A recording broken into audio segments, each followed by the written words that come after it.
मित्रों, मैं राहुल लाल। आज हम लोग चर्चा करेंगे कि क्या राहुल गांधी के अति लोकप्रियता से अमित शाह परेशान हो गए हैं।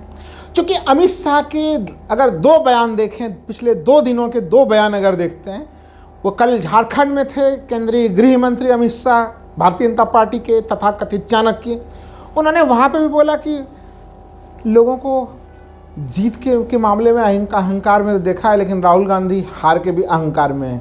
राहुल गांधी के ऊपर उन्होंने झारखंड में हमला किया। आज गृह मंत्री अमित शाह महाराष्ट्र में भी उन्होंने फिर से कल वाले वाक़े को ही दोहराया कि राहुल गांधी बुरी तरह से हारे हैं और हारने के बावजूद भी अहंकार में कैसे। मित्रों, इस मामले को लेकर अगर हम लोग देखें तो क्या हार जीत की परिभाषाएं बदल गई हैं इन दिनों में। 4 जून को जब परिणाम आया तो हम लोगों ने देखा कि भारतीय जनता पार्टी 303 लोकसभा सीटों से घटकर 240 सीटों पर सिमट गई। और उसी तरह से एनडीए को देखें तो एनडीए कहाँ 253 सीटों से आके घटते हुए जो है वो 353 सीटों से घट के 292 सीटों पे पहुंच गई। तो एनडीए की भी संख्या काफ़ी घटी। दूसरी तरफ अगर राहुल गांधी की बात की जाए तो कांग्रेस 52 सीटों पे खड़ी थी और वहाँ से 99 पे पहुँची। किसके पास उपलब्धि है और किसके पास जनता ने किन्हें ज़्यादा प्यार दिया और किनके प्यार को घटाया, ये तो एक बिल्कुल सामान्य सा समीकरण है। लेकिन हम लोग अभी बात कर रहे हैं 4 जून को जो लोकसभा के परिणाम आए हैं उसको लेके।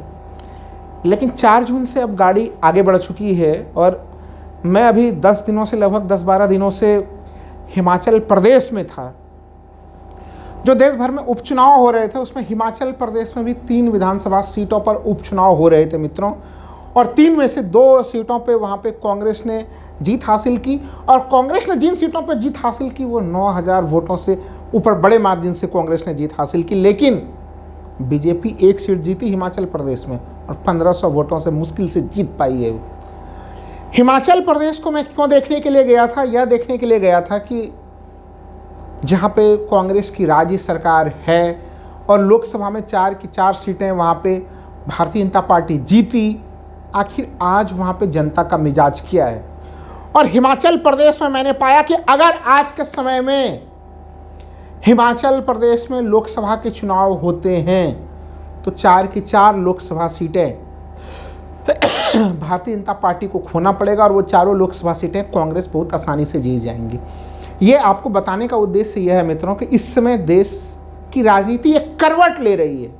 यानी 4 जून को तो जो चीज़ें हम लोगों को नज़र आई वो आई कि बीजेपी का ग्राफ काफ़ी नीचे जा रहा है। उत्तर प्रदेश सरीखे राज्य में जो स्थितियां बनी, कोई भी जगह कोई भी चैनल आपको वो स्थितियां नहीं बता रहा था। आप हमारे पुराने यूट्यूब के वीडियोज़ देख लीजिए, एक सीटों का मैं बार बार मूल्यांकन कर रहा था और हर सीट का मूल्यांकन बिल्कुल, चाहे राजस्थान की सीट है, उत्तर प्रदेश की सीट है, उसको हम लोगों ने देखा है कि वो पूरे एक्यूरेसी के साथ सही हुआ है। और उसका कारण मित्रों ये था कि मैंने ग्राउंड पे जाके चीज़ों को देखा था।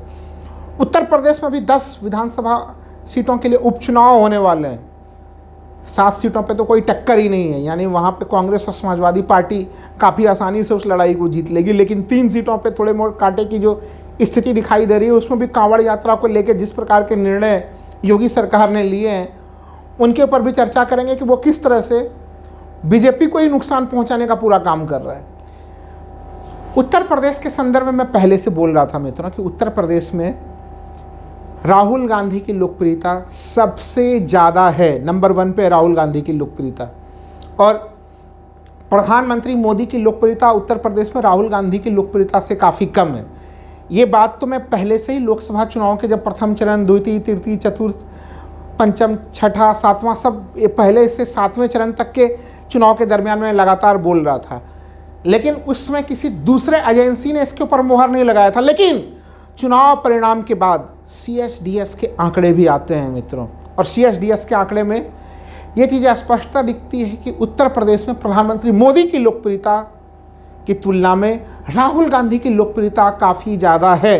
लेकिन मैं बता रहा हूँ कि ये तो उत्तर प्रदेश की स्थिति है जिसे हम सभी लोग जान रहे हैं। लेकिन हिमाचल प्रदेश सरीखे राज्य में भी चीज़ें बहुत तेज़ी से बदल रही हैं। राहुल गांधी की लोकप्रियता राष्ट्रीय स्तर पे उसमें लगातार वृद्धि हो रही है। इसे समझना पड़ेगा कि बहुत लंबे समय बाद देश में नेता प्रतिपक्ष, लोकसभा में नेता प्रतिपक्ष के पद पे कि 10 वर्षों तक यह पद खाली था, राहुल गांधी उस पद पे बैठे हैं और जब से उन्होंने संभाला है उस पद को, तो वो चाहे अचानक से हम लोग देखते हैं वो हाथरस की यात्रा पे होते हैं, कभी कभी वो गुजरात में जो है कि वो मोरबी हादसा के पीड़ितों से मिलते हैं, तो कभी मणिपुर की यात्रा करते हैं। हर तरफ एक सुपर एक्टिव रूप में सामान्य लोगों से मिलते हुए नजर आते हैं। और एक सबसे बड़ी बात जो इस समय हम लोगों को देखनी पड़ेगी कि अभी भारत में एक बहुत बड़ी सी कारपोरेट शादी हुई मित्रों। जी हाँ, मैं बात कर रहा हूँ मुकेश अंबानी के बेटे अनंत अंबानी के शादी को लेकर, जिसमें तमाम सत्ता पक्ष के लोगों से लेकर विपक्ष तक के बड़े बड़े नेता शामिल हुए, लेकिन उस शादी समारोह में राहुल गांधी शामिल नहीं हुए। और जनता के बीच में राहुल गांधी की छवि इससे और भी बड़ी हुई कि राहुल गांधी के कथनी और करनी में कोई अंतर नहीं है। ऐसा नहीं है कि चुनावी मैदान में वो अंबानी परिवार के ऊपर हमले करते हैं, अडानी के ऊपर हमले करते हैं और फिर वो शादी विवाह के मंच पे वो खुद ही जो है कि 100 परिवार पहुंच जाए, जबकि मुकेश अंबानी खुद निमंत्रण देने के लिए गांधी परिवार के यहाँ पहुंचे थे। वो दृश्य हम लोग जान रहे हैं। तो मुख्य सवाल क्या है मित्रों? सवाल ये है, भारतीय जनता पार्टी खुद अहंकार में डूबी हुई है।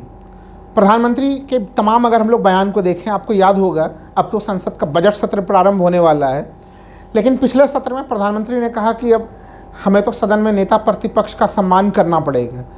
लेकिन प्रधानमंत्री ने सदन में नेता प्रतिपक्ष राहुल गांधी का कितना सम्मान किया? राहुल गांधी ने कई गंभीर प्रकार के मुद्दे उठाए सदन के भीतर और प्रधानमंत्री ने कहा बालक बुद्धि।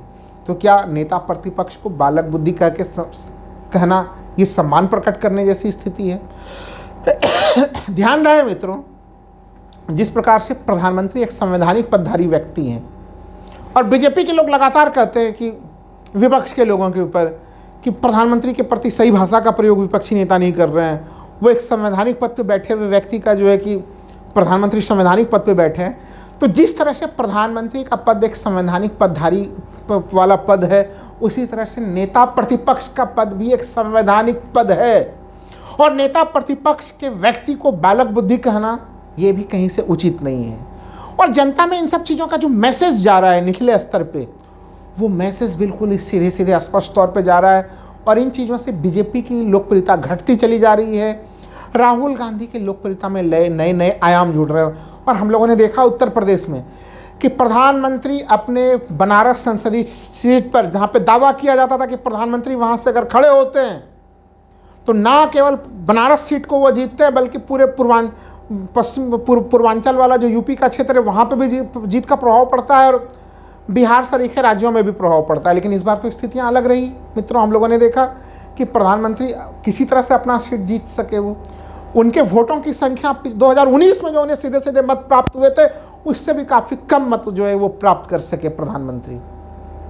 तो मुख्य सवाल ये है कि प्रधानमंत्री मोदी जी, अमित शाह जी एक गठबंधन सरकार चलाने के लिए बाध्य हैं, विवश है वो एक गठबंधन सरकार चलाने के लिए।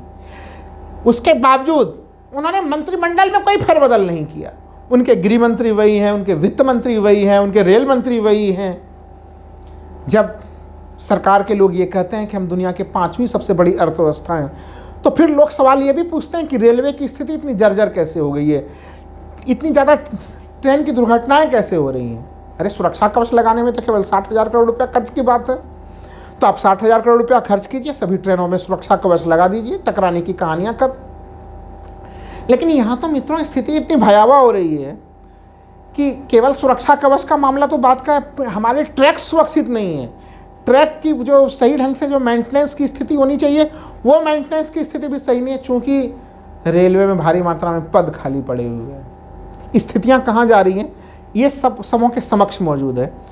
यही कारण है कि लगातार हम लोग देख रहे हैं राहुल गांधी का एक भी ऐसा बयान हम लोगों को नज़र नहीं आ रहा जिसमें कोई अहंकार का कोई बोध हो, कोई भावना हो। जिस समय दुनिया के तमाम बड़े दिग्गज मुंबई में मौजूद थे शादी के समारोह में, विपक्ष के लोग भी मौजूद थे, उसमें सत्ता पक्ष के लोग भी मौजूद थे, तब भी राहुल गांधी दिल्ली में सामान्य जनों से मिलते जुलते हुए देखे जा रहे थे। उस पूरे कारपोरेट कल्चर से दूर अलग नज़र आ रहे थे। वो अपना स्वर हमेशा कमज़ोर वंचित तबके के साथ वो स्वर मिलाते हुए नज़र आ रहे हैं। और अब जब कि वो नेता प्रतिपक्ष वाले कुर्सी पे बैठे हुए हैं, वो उस संवैधानिक जिम्मेवारी का पालन भी काफ़ी गंभीरता से करते हुए नज़र आ रहे हैं। तो ये राहुल गांधी की भूमिका है। इस भूमिका में अहंकार कहाँ दिखाई दे रहा है? अहंकार तो उल्टे भारतीय जनता पार्टी के भूमिका में दिखाई दे रहे हैं। और भारतीय जनता पार्टी की मित्रों चुनौती क्या है? जैसे मैंने पहले ही बोल दिया, उत्तर प्रदेश में 10 सीटों पर जो विधानसभा के चुनाव होने वाले हैं, उनमें 7 सीटों पर आप लिखित तौर पर गारंटी ले लीजिए उनका हारना भारतीय जनता पार्टी का तय है। महाराष्ट्र के मामले में नोट कर लीजिए, कागज कलम लेके आप लोग, महाराष्ट्र में पिछले बार भारतीय जनता पार्टी को 105 सीटें आई थी।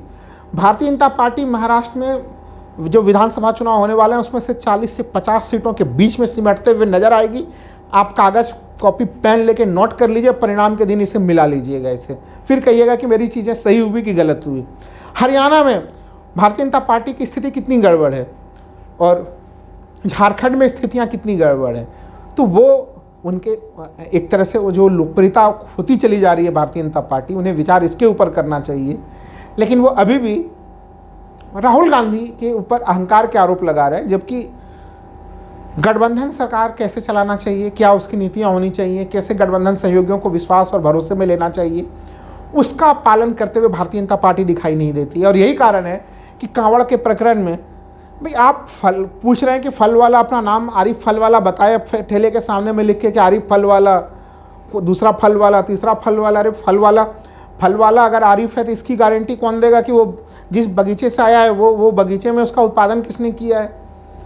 क्या राहुल गांधी के मोहब्बत वाले दुकान वाली कॉन्सेप्ट से भारतीय जनता पार्टी इतना घबरा गई है कि विभाजन के लिए अब इस प्रकार की नीतियों का पालन करना पड़ रहा है? और मित्रों बहुत ध्यान से सुनिएगा, आप लोगों में से कईयों को मेरा ये विश्लेषण पसंद नहीं आएगा, लेकिन आज जो ये नफरत मुस्लिमों के खिलाफ जो भड़काने का प्रयास किया जा रहा है मुजफ्फरनगर सरीखे जगहों पे, जो प्रशासन पूरा इसी काम में लगा हुआ है, इसके भी संदेश जनता के बीच में सही नहीं जा रहे हैं। और मैं स्पष्ट तौर पे कहूँगा कि लोग इसे ले रहे हैं कि अगर आज मुस्लिमों के साथ इस प्रकार के भेदभाव की स्थिति उत्पन्न की जा रही है तो कल फिर नंबर दलित का भी होगा, अन्य पिछड़ा वर्ग के लोगों के भी नंबर होंगे।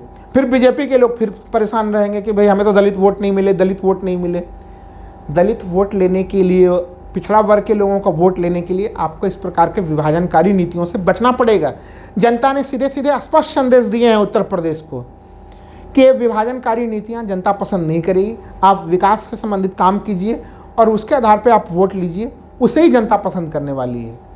तो कहीं ना कहीं मैं देख पा रहा हूं कि राहुल गांधी के लोकप्रियता से बीजेपी घबराई हुई है और घबराई हुई बीजेपी लगातार गलत बयान दे रही है और गलत बयान देकर अपनी लोकप्रियता को और भी ज़्यादा गिराने का काम कर रही है। यानी महाराष्ट्र में जो मैं बोल रहा हूं कि 40 से 50 सीटें रख लीजिए, अगर बीजेपी इसी प्रकार के कदम उठाएगी तो फिर हमें हो सकता है कि अगले वीडियो में मुझे दावा करना पड़े कि 30 से 40 सीट, हालांकि मैं अभी 30 से 40 नहीं बोल रहा हूँ, अभी तो 40 से 50 बोल रहा हूँ, लेकिन अगर ऐसे कदम बीजेपी उठाएगी तो फिर इन सीटों को भी मित्रों और घटाना पड़ जाएगा।